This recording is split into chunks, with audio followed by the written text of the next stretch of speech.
I'm pumping off adrenaline. I'm way too in my element. I know there's people better than, but right now who is better than? A man that's working hard as shit, trying to find a pot to piss, showing all the ups and downs. What's going on, guys? Welcome back to another episode of the Extreme Lifestyle Living Podcast. Now, today's episode is honestly complete shift of gears. Last probably 3 to 6 episodes I've released have been very high energy, going off about certain topics, and I don't want to say my opinions, but just trying to give a lot of impact as to whether it's nutrition, workouts, mindset, whatever it may be.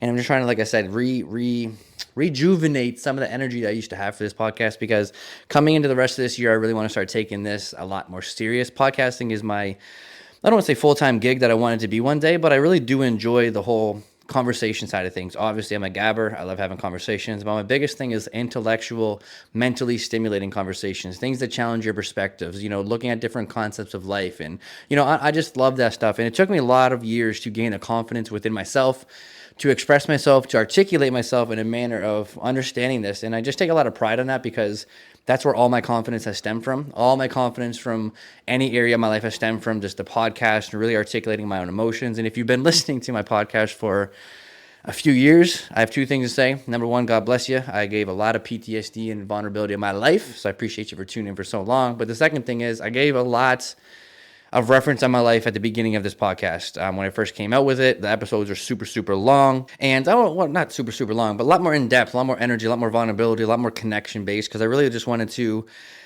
share my experiences of life. And, through everything in my life, I've created my business through that. And I think, that's something I've lost a little bit the last 2 years. I don't want to say 2 years, but I've lost a little bit of that energy towards it, because my life has been taking in so many other areas of my life, which is actually kind of relates to the topic of this episode. But nonetheless, to jump into the episode before I just start rambling and stuff, is today's episode is on my mid-year reflection, looking at the past 6 months of this year.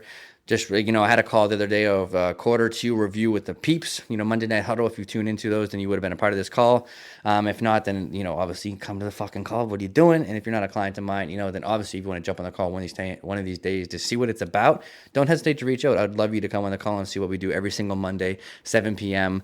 Atlantic time. But mid-year reflection, and I want to also talk about what's to come for the rest of the year as well. Like the last 6 months, reflect on it, talk about what I'm proud of, talk about what I need to work on. But then I also want to talk about the rest of the year, what my goals are. And I'm honestly have a big announcement that I am moving out of the fucking country. And me and Emma are so fucking excited about it. We're doing a lot of things. But again, I don't want to jump into the next 6 months of the year. I want to talk about the last 6 months first. So obviously, everyone has the best intentions when they start the year. And I want to say that I had the best intentions of my entire life starting the year. But it didn't start out the way I wanted it to.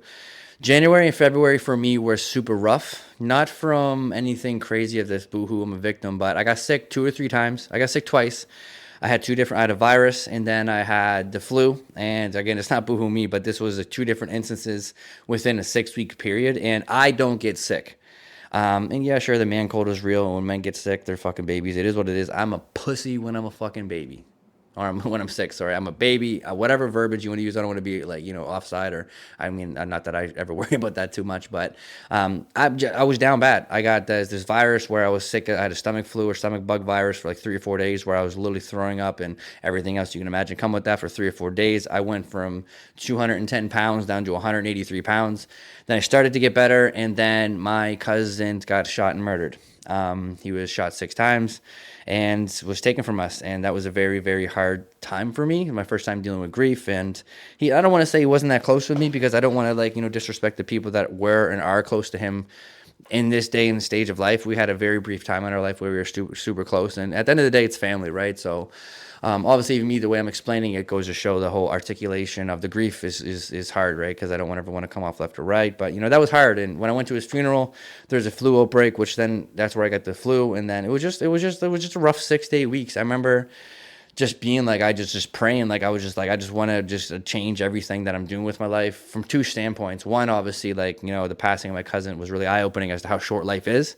But the second thing too is last year when I finished my show around May, June, July, and August, I reverse dieted. It was doing really well. And then come August, September into the fall months, I just got lost and kind of lost clarity on my goals and forgot to really remind myself of my why I'm in this space, and just honestly just got lost. I think what happened with it, to reflect on this last 6 months, was everything in my life got bigger than I expected it to be. I started off this podcast with the intentions of helping people and helping my clients, and just be as cheesy as it is, that Gandhi quote, be the change you want to see. And then organically through that, I accumulated clients, started a business, and now like I'm just fucking doing the best I've ever had. And I'm only 30 years old. I never anticipated any of this to come true. And if I did, I didn't expect it to come as fast as it did. Not to deny any of the hardship I've been through. It was incredibly fucking hard for me to get this lifestyle, which again goes back to the reflection of what I'm proud of this year. Like I was able to really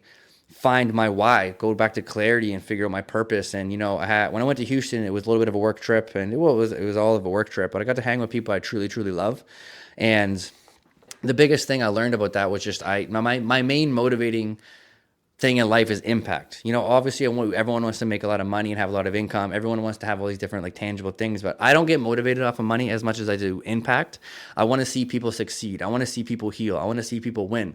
And, I got caught up with the number side of life where I was like, I need more clients, I need more things, I need more that, from a perspective of retirement, from the perspective of taking my niece and putting her through school, putting my best friend's kid through school, and like putting my kids through school, and like I want to retire my mom and help my grandparents, and like, be able to pay for all these things. So I just got so caught up with numbers and money and, like just so much about the future that I forgot to even reflect as to like what I've done with my personal life last 3 years. And obviously I reflect a lot and have these moments, but this past year, like when I got like really out of an alignment with myself from a fitness goal standpoint, other areas of my life, because it just got so much better than I ever anticipated, that I never thought about what happens when some goals came true. And then pairing that with the grievances or a grieving process with my cousin, it was just a super eye-opening experience. And then, I almost had to just reshake myself out of the slump that I was in. That come March, I had a couple one-on-ones with the guys that I look up to that helped me run my business. A couple of my best friends, I'm fortunate to say that. And then slowly started building momentum back up. And just honestly, what I did was I removed any of the expectations for myself to think I need to do anything certain to go where I want to go, and just started focusing on the day in front of me. Started focusing on being fulfilled, focused on feeling full of joy, focused on being at peace, focusing on just what I actually built my life around. I'm literally recording this podcast episode like in my office, enjoying the fuck out of my life. Like there's literally like my Nerf guns there. I got my coffee. Like life is fucking amazing. And I just like had that realization in the last 6 months of my life that I just wasn't living as great for myself as I could have been. I wasn't as proud of myself as I could have been. So last 6 months, I've really realized I've done a lot of my goals that I wanted to get done. And I was just creating an immense amount of pressure on myself to get further ahead in life when I didn't need, that's not the focus anymore. I was trying to create new goals. I was trying to do all these things to kind of make me feel like I was just getting that excitement around life when I was missing the bigger picture at all times, which is it was in front of me. And I think that's the biggest thing that I'm grateful for about dealing with the grief that I've been going through and dealing with and have dealt with, is because it made me realize how precious life really is. So what I then started to do was, again, I got rid of all my goals, all my expectations. I just started to focus on every day, every single week, and every single month at that time, and stop focusing on anything else. I started to put on blinders from anything that didn't serve me and where I was going, and really started to trust the process as to allowing life to take me where I need to go next versus me planning on where I'm going. Because where I'm at right now is where I want it to be. I never thought about going any further, so I don't want to think of anything next. So in terms with that came a lot of clarity as to my fitness goals and what I want to do, which means which made me find out I wanted to do 2 bodybuilding shows next year, and then I'm done. Obviously depending on how well I do, but I want to do 1 or 2 more, let it go, and after that I want to get into Spartan races and High Rocks races. Not even High Rocks, I don't give a fuck about High Rocks, to be honest, but the Monday Night Huddle, going back to that, like so many people in the call have got together each year a couple of times, and my clients from around the world got to fly into Chicago and fly into these different places and meet Mark. And I think it's crazy like how powerful the world can be from that standpoint, and I want to get into that. I want to share the trenches of the Spartan races with my clients and my community, my friends, and do those things. And I want to travel as well, so literally. So what's to come for the rest of this year is, the big exciting announcement is this time next month. I'm recording this on July 10th. August 10th, we fly out of Canada to go to Mexico with a one-way ticket. And we're just going to take it month to month, week to week, day to day, see how we like it. The plan is to stay down there until Christmas time, come home for Christmas, then assess and see where we want to go. But that's the big announcement of what's to come the rest of this year. And I'm super, super excited about it. And it goes back to just realizing the life that I'm playing at and where I'm at in my life, and like what I'm able to do, what I'm capable of to do with the work that I've put in. I put in so much work the past 5 years to get my life to where it's at, that, realizing the first 6 months, the last 9 months before, last, like, getting into like the June, July, was just realizing I just wasn't giving myself any praise for what I've done. And so when I realized I just need to, like, kind of switch gears and live my life more abundantly and more in alignment with me, me and Emma had a conversation, and we were like, why don't we just fucking move? Why don't we leave? Why don't we dip? Like, we're 30 years old. She's 29. I think she's turning 30 next year. Yeah, next year. Christ, I couldn't think about it. But, we were just thinking, like, before we settle down, buy a house, get married, have kids, and do all these things, like, let's go and explore the world.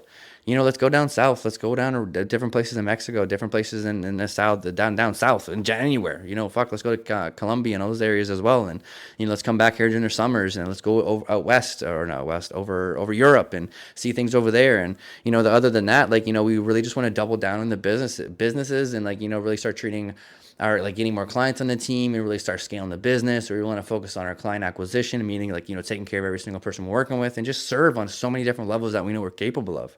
And I know it seems like, when I say what's to come for the rest of the year, it doesn't seem like much, but again, like, my biggest reflection in the last 6 months was to keep it simple, stupid. I get to go to the gym when I want to, and I have an amazing support system and a team to help me get to be in the physical shape that I want to be in. I got the love of my life that I'm working with. I get to spend my day, every day with her. We live our life together. Like, so it's like I have everything in that department. My family, they're doing great. Like, they're the best they're going to be in the situations that they're in. So, everything's calm and collect. DJ's doing great. He's got his baby boy come October, November. Everything's great in that department. All I got to do is live my life. Again, if I put pressure on myself from these expectations that I have left in terms of my goals, they're big goals like retirement. They're big goals like buying a house. They're big goals like retiring my mom and paying for, like, my nieces and nephews and my families and my kids' education. Like, this is things that take our lifetime to do. And I got to remind myself that I got to take a step back and enjoy the life that I got. So the remainder of this year is honestly just three factors. Number one, live abundantly from the standpoint of no stress that doesn't need to be added to our life. And that's why we're moving to Mexico, just to live and challenge ourselves to be in a different area, different lifestyle, and take advantage of the lifestyle we have. We don't have any overhead expenses other than just our phone bills and our Wi-Fi, internet and stuff. We don't need to be anywhere physically at any time. So why not take advantage of that now, before we have something that's anchoring us down? And, the second thing I'm going to work on is honestly just, like, being a lot more fulfilled with what I'm doing in my life. That's from a business standpoint and what I'm doing with my clients and where I want to take my business. And that's also from a personal life, or just waking up and setting routines and systems and habits that make me feel my best as a man, as a person, as a partner, as, like, a spirituality person, as someone that believes in God, like all these different areas. I just want to be the best version of myself, for that to translate to everyone else. And, I don't have an ounce of anything else to think about it or add to that. Do you know what I mean?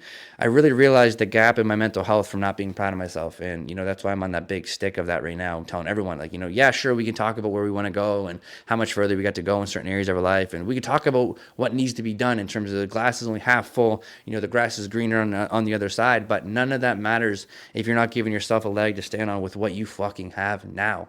And it's so incredibly powerful for yourself to grow within yourself and give yourself that space and time to be proud of what you've done, even though you have other areas of your life you want to double down on. And that's the biggest thing that I realized this last year. And I'm super grateful for that, because the simplicity behind changing your life is always going to be there. You show up and you put in the work. And if you don't have results you've never had before, you probably haven't done the work to get there yet. And that's just a harsh reality of it. If you're not in a physical state where you want to be and you have enough muscle mass and you don't have enough, like, body fat, your body fat's not low enough, whatever it may be from a physical standpoint, you just haven't done enough work yet, period. If you're not at a financial place yet in your life where you have a job or freedom in certain areas, you just haven't done enough work yet in these areas. And again, this comes up with an asterisk, right? Because again, there is things that go on in people's lives that do hinder their success and all these different things. But again, like, same thing with the third thing I'm going to say is, like, you may not have the best friends, family, the group, the support systems, and all these different things. But again, with an asterisk, that doesn't matter. Do you know what I mean? None of this stuff fucking matters. What matters is, like, what you actually have right now to build upon. We can always look at the stuff we don't have. We can always look at the next thing. We can always look at all of these different areas of our life and try to view and put ourselves down. That's all it ends up doing. It becomes like a spiraling effect, a revolving door of just shit talking ourselves when we don't need that. What we need is to look at what we currently have and what we've done and what we've already built. Even if it hasn't been anything, a spark will start an inferno of a fire. Do you know what I mean? We don't need an inferno of a fire to start to make this change. We just need that little bit of a spark. And then if you can't be proud of yourself on any areas of your life that you've created, you're never going to have any spark to carry forward to make this real life change you want. And that's all I got for today's episode. I feel like I love the quarterly reflections that we do with our group. And, I think I was just doing this episode because that was our second review, and this is like the mid-year reflection. So I did kind of both in one, but the calls are just so amazing to talk to everyone. And it's just such an eye-opening thing for every single one of us to have someone else share our goals and our aspirations, what we struggled with, what we need to work on, and all these different things. And, you get that organic mirror and reflection, because some things we're struggling with, some other people aren't even at that level yet. Do you know what I mean? So then you almost feel like an idiot for feeling some type of way about certain areas that you're struggling with when other people aren't even on that level yet. But the other thing alongside that is there's some people out there that are way more proud of themselves for maybe doing less than or even doing more than you, and that's just something you're not doing yet. But long story short, not to go on a rant, there's so much reflection to be done in everyone's areas, everyone's life, and there's just so much to learn from everyone else that is reflecting and growing as well. And I just love the calls because it just kickstarts so much organic motivation. But that's all I got for you guys today. Fucking super stoked to be moving to Mexico, seeing what life has to offer, going down there, maybe learn a little bit of Spanish, get really engulfed into the culture, live my life. I'm not going to miss the gym at all, not going to miss on my business at all. Everything's going to be the same program. Still going to have the weekly episodes of the podcast, still going to be running my Monday night huddle calls, still going to be doing the business and everything else I'm currently doing, just in a different country, which is super exciting, So I appreciate you guys all. I want you guys all to do a mid-year reflection as well. And, just ask yourself, what are you proud of the last 6 months of the year?